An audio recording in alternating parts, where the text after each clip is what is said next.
Previous લેક્ચરની અંદર આપણે definition of ટર્પેનોઇડ, પછી ટર્પેનોઇડનું ક્લાસિફિકેશન અને એનું ઇન્ટ્રોડક્શન જોયું હતું. ટર્પેનોઇડ કેટલા ટાઈપના છે તો કે મોનોટર્પેનોઇડ, ડાયટર્પેનોઇડ, ટ્રાયટર્પેનોઇડ, સેસ્કીટર્પેનોઇડ ને પોલીટર્પેનોઇડ. આવા 6 ટાઈપ હતા ટર્પેનોઇડના. એ પછી આપણે જોયું હતું આઇસોપ્રીન રૂલ અને સ્પેશિયલ આઇસોપ્રીન રૂલ.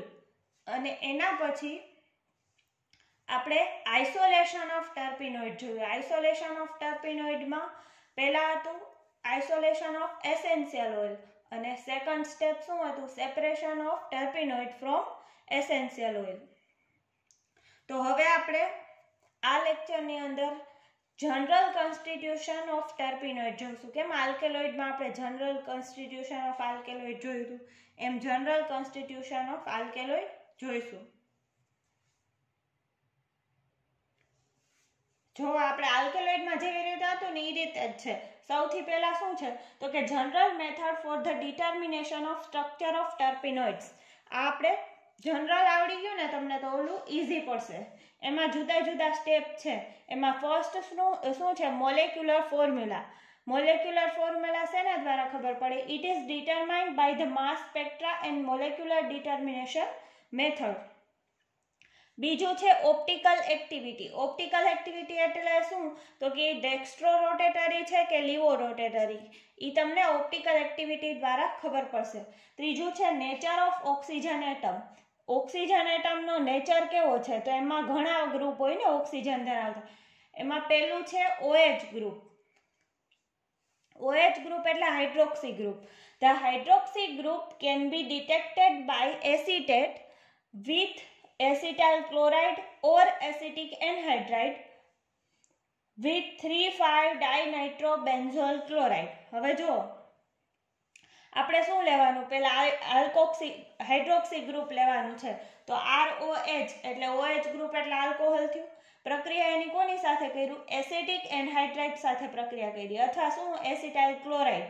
એસિટિક એનહાઇડ્રાઇડનું સૂત્ર CH3CO2O છે અને એની બદલે એસિટાઇલ ક્લોરાઇડ કીધું હોય તો શું આવે?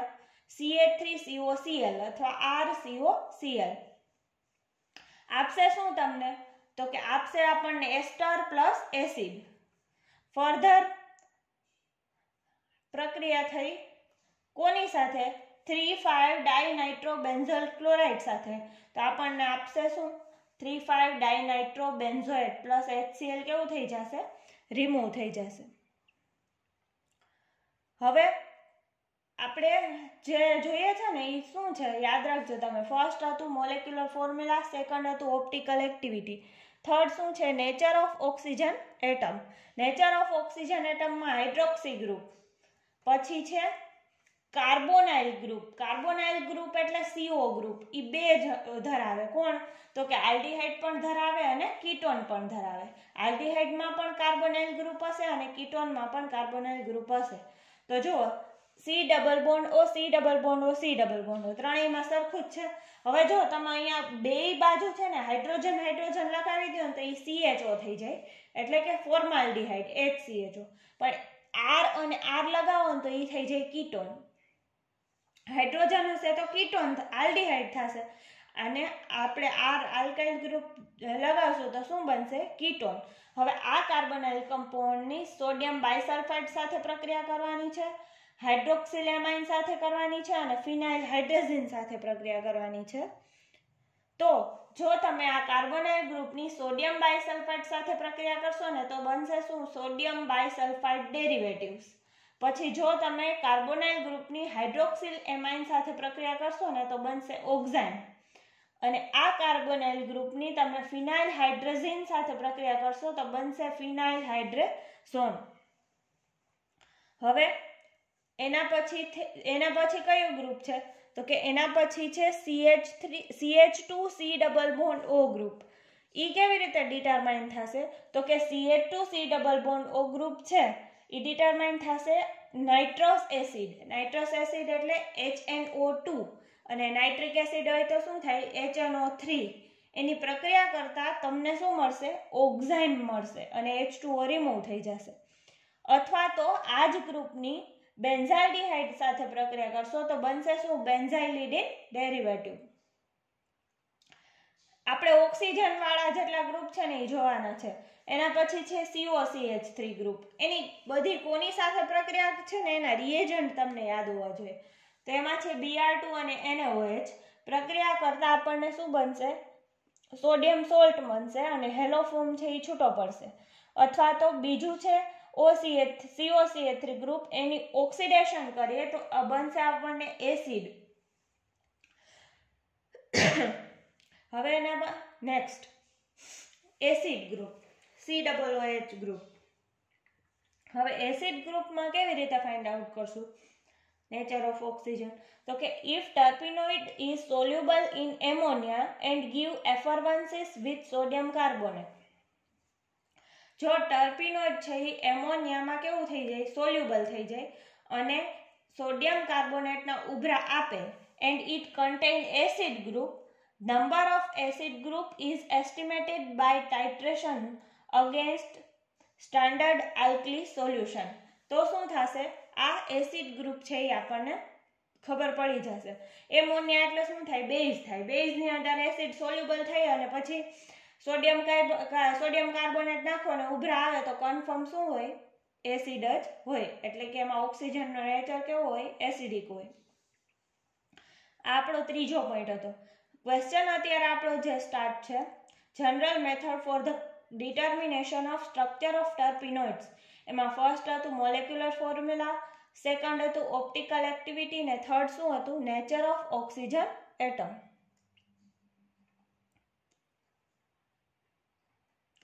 હવે ચોથું છે અનસેચ્યુરેશન. અનસેચ્યુરેશન સેચ્યુરેશન કેના દ્વારા ખબર પડશે?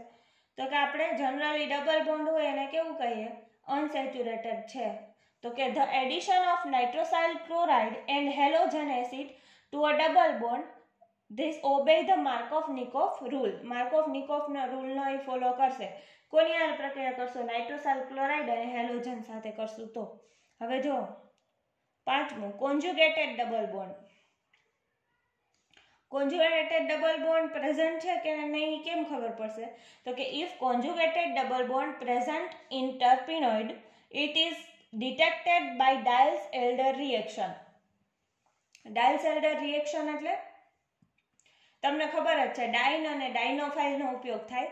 એકવાર તમે સેમેસ્ટર 4 છે એની તમારી ચોપડી ખોલી અને એમાંથી Diels-Alder reaction જોજો. અથવા તો તમારે હવે કોઈ ચોપડી ખોલવાની જરૂર નથી.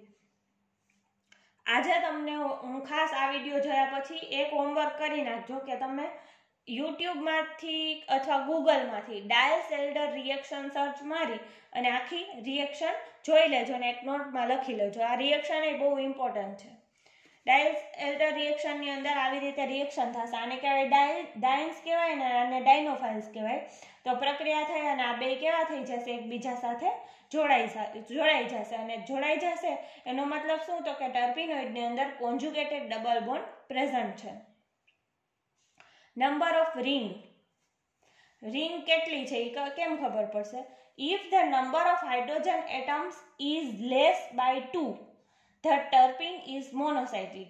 જો હાઇડ્રોજન એટમ છે એ 2 કરતા ઓછા હશે તો ટર્પીનોઇડ આપણો કેવો હશે? મોનોસાઇક્લિક. એટલે કે એમાં એક જ સાયકલ હશે.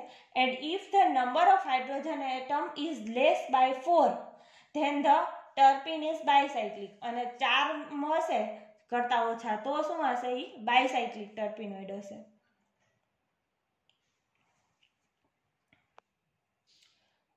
સાતમું છે ઓક્સિડેટિવ ડિગ્રેડેશન પ્રોડક્ટ. હવે જો આવી ઓક્સિડેટિવ ડિગ્રેડેશન પ્રોડક્ટ મળે છે કે નહીં? તો બાય ઓઝોન દ્વારા કરીએ તો પેલા આલ્કિલ લેવાનું, એનું ઓઝોનોલિસિસ કરવાનું, તો આ ટાઈપનો ઓઝોનાઇડ કમ્પાઉન્ડ મળશે.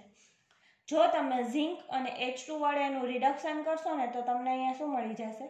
2 જુદા જુદા કાર્બોનાઇલ કમ્પાઉન્ડ મળી જશે. એનો મતલબ શું થયો? કે ઓઝોન દ્વારા આ કમ્પાઉન્ડનું ઓક્સિડેટિવ ડિગ્રેડેશન થાય છે. ડબલ બોન્ડ વાળો કમ્પાઉન્ડ છે, ઓઝોનાઇડ બનશે, એનું ઓઝોનોલિસિસ. પછી શું બનશે? તો કે પછી કાર્બોનાઇલ કમ્પાઉન્ડ બનશે. પછી નાઇટ્રિક એસિડ દ્વારા it is used for oxidative degradation. It is very powerful oxidizing agent. It degrades the terpenoids drastically and give the mixture of aliphatic and aromatic acid. Nitric acid ઈ કેવો છે તો કે very powerful oxidising agent. ઈ direct terpenoid છે ને એને શું કરી નાખશે, ડિગ્રેડ કરી નાખશે અને ઈ એલિફેટિક અને એરોમેટિક એસિડમાં કન્વર્ટ કરશે. પછી છે બાય સોડિયમ હાઇપોહેલાઇટ. સોડિયમ હાઇપોહેલાઇટ એટલે NaOH. સોડિયમ હેલાઇડનું ખબર છે તમને, NaX. X બરાબર શું થાય, હેલોજન કોઈ પણ. તો હાઇપોહેલાઇડ એટલે NaOX અથવા એને કહેવાય હેલોફોર્મ રિએક્શન. અહીંયા આપણે CH3C+O લઈએ, એની સોડિયમ હાઇપોઆયોડાઇડ સાથે પ્રક્રિયા કરશું તો આપણને પહેલા સ્ટેપમાં શું મળશે તો કે I3 છે એ આની સાથે જોડાશે. અહીંયા 3 મોલ લીધા છે એટલે. પછી બીજા સ્ટેપમાં શું બનશે તો કે એસિડ અને આયોડો ફોર્મ આપણને પાછો મળે છે. આયોડિન ફોર્મ પાછો મળે છે ને CHI3 ના ફોર્મમાં, એટલે એને કહેવાય હેલોફોર્મ રિએક્શન. પછી છે ડિહાઇડ્રોક્સિલેટિંગ રિએજન્ટ. હવે જો બાય હાઇડ્રોક્સિલેટિંગ રિએજન્ટ. હાઇડ્રોક્સિલેટિંગ રિએજન્ટ એટલે શું તો કે જેમાં હાઇડ્રોક્સી ગ્રુપ કેવો થતો હશે, એડ થતો હશે, અને ડિહાઇડ્રોક્સિલેટિંગ એજન્ટ હોય તેમાં હાઇડ્રોક્સી ગ્રુપ કેવો થતો હોય, દૂર થતો હોય. તો આ છે હાઇડ્રોક્સિલેટિંગ રિએજન્ટ. તો એવા કોઈ પણ રિએજન્ટ આપણને યાદ હોવા જોઈએ કે જે શું કરશે, OH ગ્રુપને એડ કરશે. H2O2 એટલે પોટેશિયમ, H2O2 એટલે હાઇડ્રોજન પેરોક્સાઇડ, KMnO4 એટલે potassium permanganate, osmium tetroxide, per acids, lead tetraacetate in hot acetic acid etc. are used as a hydroxylating reagent. તો હાઇડ્રોક્સિલેટિંગ રિએજન્ટના નામ પહેલા તો તમને આવડવા જોઈએ. Hydrogen peroxide, potassium permanganate, osmium tetroxide, per acid અને lead tetraacetate in hot acetic acid. આ બધા કેવા છે, હાઇડ્રોક્સિલેટિંગ રિએજન્ટ છે. એ શું કરશે, it attack on the double bond of terpenoid and give the 1,2 glycols. આપણને 1,2 ગ્લાયકોલ્સ આપશે. આ રહ્યું, આ ડબલ બોન્ડ છે તો આ કોઈ પણ આપણે રિએજન્ટ આમાંથી લઈ લેવાનો ઉપર આ નામ, તો 1 અને 2 પોઝિશન ઉપર OH ગ્રુપ જોડાઈ જશે, એને કહેવાય 1,2 ગ્લાયકોલ. પછી જો ક્રોમિક એસિડ. હવે ક્રોમિક એસિડ એ શું છે તો કે CrO3 + H2SO4 નું મિક્સચર, એને શું કહેવાય, ક્રોમિક એસિડ. જો આપણો આ કોઈ પણ ટર્પીનોઇડ છે, ક્રોમિક એસિડ આરે પ્રક્રિયા કરશો એટલે ડાયરેક્ટ શું બનશે, એસિટિક એસિડ. તો આપણો જે આ ટોપિક હતો એ કેટલા નંબરનો હતો તો કે 7મા નંબરનો. શું હતું, ઓક્સિડેટિવ ડિગ્રેડેશન પ્રોડક્ટ. એમાં ઓઝોન દ્વારા થાય, બીજું છે બાય નાઇટ્રિક એસિડ, ત્રીજું છે બાય સોડિયમ હાઇપોહેલાઇટ, પછી ચોથું છે બાય હાઇડ્રોક્સિલેટિંગ રિએજન્ટ, અને પાંચમું શું છે, બાય ક્રોમિક એસિડ. જો આ આલ્કેલોઇડ જેવું કોમ્પ્લિકેટેડ જરાય નથી, સાવ સિમ્પલ ચેપ્ટર છે. ખાલી ને ખાલી આમાં તમારે 2-3 વસ્તુ અમુક યાદ રાખવાની છે, બાકી ઈઝી છે. હવે 8મા નંબરનું યુઝ ઓફ સ્પેક્ટ્રોસ્કોપી. સ્પેક્ટ્રોસ્કોપીનો યુઝ શું થાય તો કે મેઇન તમારે આ સેમેસ્ટરમાં સ્પેક્ટ્રોસ્કોપી ભણવાની આવશે અને ઓલા સેમેસ્ટરમાં તમે 2 સ્પેક્ટ્રોસ્કોપી કદાચ ભણી ગયા છો. ટોટલ મેઇન 4 સ્પેક્ટ્રોસ્કોપી છે. ઘણી સબ બ્રાન્ચ છે અને ઘણી બીજી પણ બ્રાન્ચ છે, પણ મેઇન 4 છે. એમાંની પહેલી છે UV સ્પેક્ટ્રોસ્કોપી. UV એટલે અલ્ટ્રાવાયોલેટ સ્પેક્ટ્રોસ્કોપી. હવે UV સ્પેક્ટ્રોસ્કોપી છે એનાથી ખબર શું પડશે તમને તો કે તમારા કોઈ પણ ટર્પીનોઇડ કે તમારા કોઈ પણ કમ્પાઉન્ડ, આલ્કેલોઇડ લ્યો કે તમારા પ્રેક્ટિકલની બેચની અંદર પ્રેક્ટિકલમાં કોઈ પણ કમ્પાઉન્ડ હોય, એ બધા કમ્પાઉન્ડની અંદર ડબલ બોન્ડ પ્રેઝન્ટ છે કે નહીં, એ ડબલ બોન્ડને ડિટેક્ટ કરવા માટે જે સ્પેક્ટ્રોસ્કોપી વપરાય એને શું કહેવાય, UV સ્પેક્ટ્રોસ્કોપી. બીજી છે ઇન્ફ્રારેડ સ્પેક્ટ્રોસ્કોપી એટલે કે IR સ્પેક્ટ્રોસ્કોપી. IR સ્પેક્ટ્રોસ્કોપીથી તમને શું ખબર પડશે તો કે તમારા કમ્પાઉન્ડની અંદર ફંક્શનલ ગ્રુપ કયું છે, એસિડ ફંક્શનલ ગ્રુપ છે, આલ્ડીહાઇડ ફંક્શનલ ગ્રુપ છે, કીટોન છે, કયું ફંક્શનલ ગ્રુપ તમારા કમ્પાઉન્ડની અંદર પ્રેઝન્ટ છે એ જાણવા માટે શું વપરાશે તો કે IR સ્પેક્ટ્રોસ્કોપી. પછી માસ સ્પેક્ટ્રોસ્કોપી. માસ એટલે એના ઉપરથી જ ખબર પડી જાય, વેઇટ જેવું. તો તમારા કમ્પાઉન્ડનો મોલેક્યુલર વેઇટ કેટલો છે એ તમને ખબર પડશે માસ સ્પેક્ટ્રોસ્કોપી દ્વારા. અને ચોથી કઈ છે લાસ્ટમાં NMR spectroscopy. NMR spectroscopy is the most IMP spectroscopy among all. તો શું એનાથી ખબર પડશે કે આ બધા દ્વારા જે તમને થોડી ઇન્ફોર્મેશન મળી છે એ છેલ્લે તમને સિગ્નલ દ્વારા NMR સ્પેક્ટ્રોસ્કોપી એ તમારા ફાઇનલ સ્કેલેટન ઓફ મોલેક્યુલ એટલે કે તમારા કમ્પાઉન્ડનું સ્ટ્રક્ચર કેવું છે ને એ તમને એના દ્વારા જાણવા મળશે. તો આ યુઝ ઓફ સ્પેક્ટ્રોસ્કોપી છે. અને એના પછી છે synthesis. Above all methods may be confirmed by this definite synthesis. હવે જો કોઈ પણ સ્પેક્ટ્રોસ્કોપી છે એનાથી તમને થઈ ગયું, પછી છેલ્લે ખાલી એનું શું કરી નાખવાનું હોય તો કે તમને કમ્પાઉન્ડ મળ્યો હોય એની સિન્થેસિસ કરવાની હોય. આ ક્વેશ્ચન્સ આવી જે છે ને મોસ્ટ IMP છે, તો કરી લેજો બધા. ફરીથી એકવાર હું તમને રિપીટ કરી દઉં કે આ ક્વેશ્ચનમાં છે કેવી રીતે.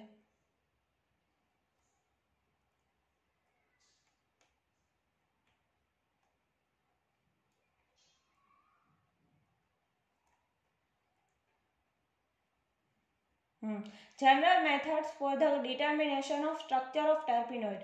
પહેલું શું છે મોલેક્યુલર ફોર્મ્યુલા, બીજું છે ઓપ્ટિકલ એક્ટિવિટી, ત્રીજું છે નેચર ઓફ ઓક્સિજન એટમ, ચોથું છે અનસેચ્યુરેશન, પાંચમું છે કોન્જુગેટેડ ડબલ બોન્ડ, છઠ્ઠું છે નંબર ઓફ રિંગ, સાતમું છે ઓક્સિડેટિવ ડિગ્રેડેશન પ્રોડક્ટ, આઠમું છે યુઝ ઓફ સ્પેક્ટ્રોસ્કોપી ને નવમું છે સિન્થેસિસ. હવે નેક્સ્ટ લેક્ચરની અંદર કેમ આપણે આલ્કેલોઇડ હતું તો પછી કોનિન, નિકોટિન અને પાપાવેરિન જોયું હતું, એવી રીતે આ ચેપ્ટરની અંદર હવે નેક્સ્ટ લેક્ચરની અંદર આપણે શું કરશું તો કે બે ટર્પેનોઇડ વિશે સ્ટડી કરશું. એક તો છે સિટ્રાલ અને બીજું છે આલ્ફા ટર્પિનોલ.